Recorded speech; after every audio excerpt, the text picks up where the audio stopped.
Striker inti timnas Indonesia senior, Rafael Struijk secara resmi telah tiba di Myanmar untuk menghadapi laga perdana di Piala AFF Senior bulan ini.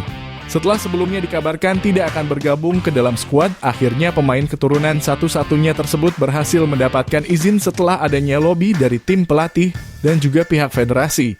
Dengan hadirnya Rafael Struijk ke dalam skuad, maka dipastikan lini depan timnas Indonesia akan sangat tajam dan diisi dengan kedalaman skuad yang sangat mumpuni untuk bisa berbicara banyak di dalam pagelaran ini.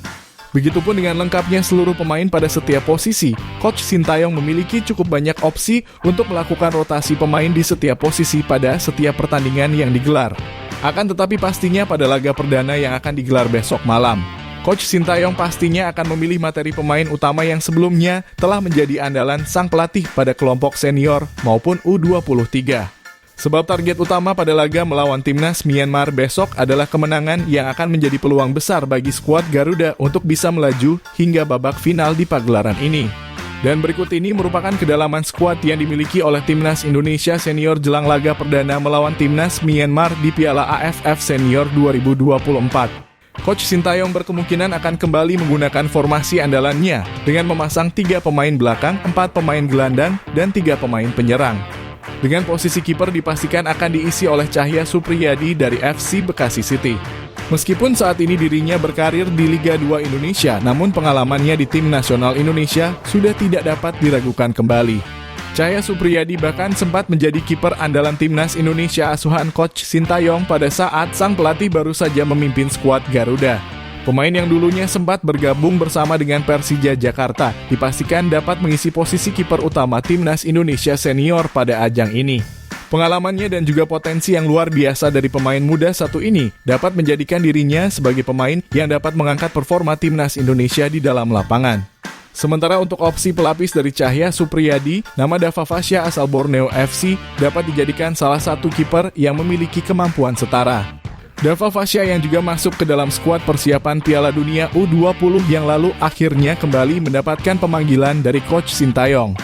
Meskipun umurnya yang masih muda belum bisa merebut posisi utama di level klub, namun potensi yang sang pemain miliki dapat meningkatkan kepercayaan dirinya jika diberikan kepercayaan oleh tim pelatih. Selanjutnya di posisi bek tengah, Coach Sintayong pastinya akan memasang nama pemain yang sudah berlangganan masuk ke dalam skuad inti timnas Indonesia senior.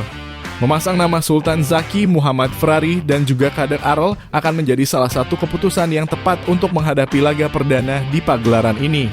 Nama Justin Hubner yang dipastikan absen pada laga ini membuat nama pemain muda seperti Sultan Zaki berkesempatan untuk masuk ke dalam daftar 11 pemain utama timnas Indonesia di ajang ini. Sultan Zaki merupakan pemain muda yang telah berlangganan mendapatkan pemanggilan timnas bersama dengan Coach Indra Syafri. Sementara itu Muhammad Ferrari yang perlahan menunjukkan performa konsistennya di level klub dan juga tim nasional akan memainkan peran penting sebagai penjaga garis pertahanan timnas Indonesia selama 90 menit penuh. Dan meskipun Kadek Arol dinilai sebagai pemain termuda pada formasi ini, namun pada pagelaran Piala AFF U23 yang lalu Coach Sintayong selalu memberikan kepercayaan penuh bagi sang pemain untuk tampil sebagai pemain utama.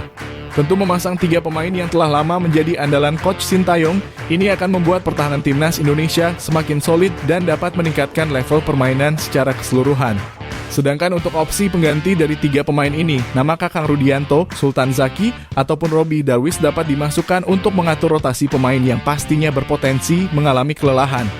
Jadwal padat yang akan dihadapi oleh timnas Indonesia pastinya membutuhkan pergantian pemain yang konsisten. Dengan memasang 3 opsi pemain tersebut, pastinya timnas Indonesia tetap tidak menurunkan level permainannya dan justru akan semakin sulit ditembus oleh tim lawan sebab pergantian pemain yang efektif. Sementara pada posisi sayap kiri pertahanan, pastinya nama Pratama Arhan akan dimasukkan ke dalam opsi utama tim pelatih pada setiap pertandingan yang akan dilalui oleh timnas Indonesia. Stamina Arhan yang tidak pernah habis pastinya akan menjadikan sang pemain selalu tampil dalam 90 menit penuh. Ditambah dengan performanya yang sangat maksimal pada Piala AFF Senior di tahun 2022 yang lalu. Ini akan menjadi pembuktian kembali bagi sang pemain untuk dapat menunjukkan potensi maksimalnya di dalam lapangan. Selain itu, senjata rahasianya yang merupakan lemparan jauh pastinya akan jauh lebih efektif untuk bisa menghadapi lawan-lawan yang berada di level Asia Tenggara. Dengan kata lain, Pratama Arhan akan menjadi sosok pemain kunci di dalam pertandingan perdana ataupun pertandingan di Piala AFF lainnya yang akan datang. Dan untuk opsi pengganti dari sang pemain, terdapat nama Mikael Tata dari Persebaya Surabaya. Ini merupakan kali pertama bagi sang pemain mendapatkan panggilan pemusatan latihan langsung ke Timnas Indonesia Senior. Pastinya membawa performa maksimalnya yang berhasil dirinya tunjukkan di level klub akan sangat berguna bagi sang pemain untuk bisa mendapatkan kepercayaan dari tim pelatih. Sebab Coach Sintayong merupakan pelatih yang tidak akan menyia-nyiakan potensi dari sang pemain dan siap mengambil resiko untuk bisa memberikan kepercayaan lebih bagi sang pemain. Dan untuk posisi utama di sayap kanan pertahanan, kapten utama Timnas Indonesia, yaitu Asnawi Mangkualam dipastikan akan masuk sejak menit awal pertandingan. Pemain yang kini berkarir di Liga Thailand juga telah menjadi salah satu pemain kunci di level klub. Kemampuannya yang semakin baik di level klub akhirnya mampu membawanya kembali masuk ke dalam daftar pemanggilan tim nasional sebagai pemain tertua di dalam tim. Meskipun saat ini gelar kaptennya telah diambil oleh Jay Itzas, namun pada pagelaran ini dirinya dipastikan akan menjadi kapten utama skuad Garuda dan siap menjadi sosok sentral di dalam lapangan. Asnawi merupakan tipe pemain bertahan yang agresif dan mampu menjaga sektor sayap pertahanan dengan baik. Dirinya bahkan terkenal di masa kepelatihan Coach Sintayong sebagai pemain yang selalu sukses melakukan sapuan bola bersih dari tim lawan. Dan jika sang pemain akan ditarik oleh Coach Sintayong, nama pemain asal Arema FC seperti Ahmad Syarif dapat dimasukkan ke dalam pertandingan. Meskipun performanya di level klub tidak sebanding dengan performa dari Asnawi Mangkualam. Namun dirinya dapat memanfaatkan kesempatan berharga ini untuk meningkatkan pengalamannya dan juga jam terbang di level tertinggi. Hal ini pastinya akan sangat berguna bagi sang pemain untuk meningkatkan kepercayaan diri setelah kembali ke klubnya di Liga Domestik. Selanjutnya pada posisi gelandang tengah, pemain inti di Timnas Indonesia Senior seperti Arkan Fikri dan juga Marcelino Ferdinand akan 100% dipastikan masuk ke dalam skuad utama di pagelaran ini. Ivar Jenner yang dipastikan absen pada pagelaran AFF tahun ini membuat nama Arkan Fikri akan masuk ke dalam skema permainan Coach Sintayong. Sebelumnya, Arkan juga telah menjadi andalan dari Coach Sintayong pada Piala Asia U23 yang lalu. Kemampuannya di dalam menguasai lapangan tengah saat ini pun sudah semakin meningkat sejak dirinya mendapatkan jam terbang reguler di level klub. Sehingga tentu sang pemain akan langsung masuk ke dalam skema permainan Coach Sintayong dan siap memberikan kontribusi signifikan bagi performa Timnas Indonesia secara keseluruhan. Sementara itu, Marcelino Ferdinand pastinya juga akan menjadi sosok bintang lapangan yang tidak akan luput dari skema penyerangan Timnas Indonesia. Kemampuannya di dalam melakukan pergerakan efektif telah dibuktikan dengan 2 gol berturut-turut saat berhadapan dengan Timnas Arab Saudi. Sosok wonderkid yang saat ini masih berusia 20 tahun tersebut pastinya akan menjadi senjata utama skuad Garuda selama menempuh ajang ini. Sedangkan untuk opsi pengganti dari gelandang tengah, pemain seperti Raihan Hanan ataupun Zanadin Faris juga memiliki kualitas yang mumpuni untuk tetap menjaga level permainan tim. Keduanya merupakan pemain muda yang saat ini telah bermain reguler di level klub dan seringkali memberikan kontribusi bagi kemenangan tim.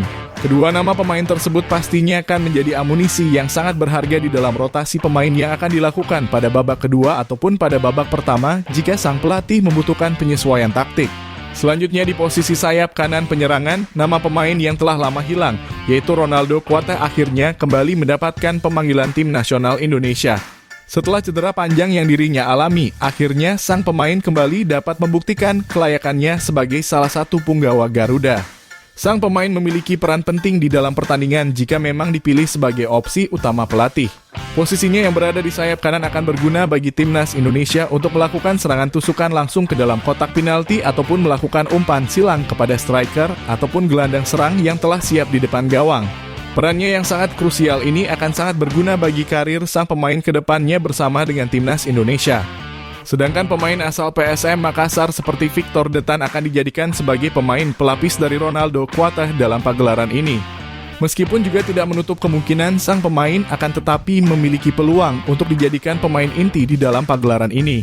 Sebab talentanya yang sangat luar biasa juga telah membuat sang pemain tampil reguler bersama dengan klubnya di Liga 1.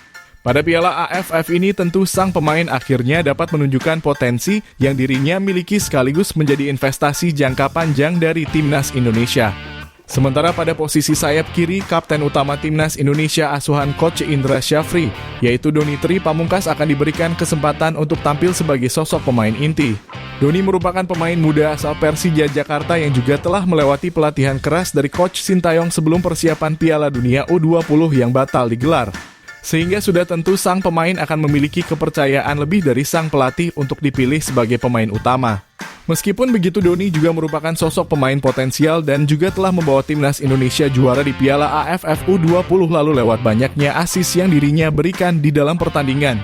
Sedangkan untuk opsi pelapis dari sang pemain, Afrianto Nico yang saat ini berkarir di Dewa United dipastikan akan menjadi sosok yang telah ditunggu untuk masuk ke dalam skuad Indonesia senior. Meskipun umurnya yang masih muda, namun Nico telah dapat membuktikan kelayakannya sebagai pemain inti di level klub. Selain itu, sang pemain juga sebelumnya pernah masuk ke dalam persiapan timnas Indonesia bersama dengan Coach Sintayong. Potensinya yang sangat luar biasa pasti akan dimanfaatkan oleh Coach Sintayong pada pertandingan di Piala AFF Senior kali ini. Dan yang terakhir pada posisi ujung tombak, Coach Sintayong dipastikan akan memasang nama Rafael Struijk kembali di dalam lapangan. Perannya sebagai ujung tombak timnas Indonesia saat ini sangatlah melekat yang membuatnya cenderung selalu dipasang di posisi striker tengah. Meskipun bukan bermain di posisi aslinya, Rafael Struijk sejauh ini dapat melakukan instruksi pelatih dengan sangat baik dengan selalu melakukan tekanan kepada tim lawan. Selain itu, kemampuan tendangan lengkung yang dirinya miliki dapat menjadi modal yang sangat besar yang dapat membuat sang pemain menjadi pembeda di dalam skuad timnas Indonesia. Meskipun begitu, Rafael Struijk tetap harus melatih power dari tendangannya agar dapat lebih tajam saat dirinya berada di posisi pemain terakhir yang dapat mengeksekusi bola ke gawang lawan. Dan untuk opsi pengganti di posisi ini, Hoki Caraka dapat dimasukkan oleh Coach Sintayong pada babak kedua jika stamina dari Rafael Struijk sudah habis. Performa Hoki Caraka yang meningkat di Liga Domestik menjadi modal utama bagi dirinya untuk bisa menjadi ujung tombak berbahaya bagi timnas Indonesia. Apalagi mental yang dirinya miliki sudah membuktikan bahwa sang pemain memiliki motivasi lebih di setiap pertandingan bersama tim nasional. Itulah tadi merupakan kedalaman skuad yang dimiliki oleh timnas Indonesia senior jelang laga perdana melawan timnas Myanmar di Piala AFF Senior tahun 2024. Jangan lupa tulis pendapat kalian di kolom komentar.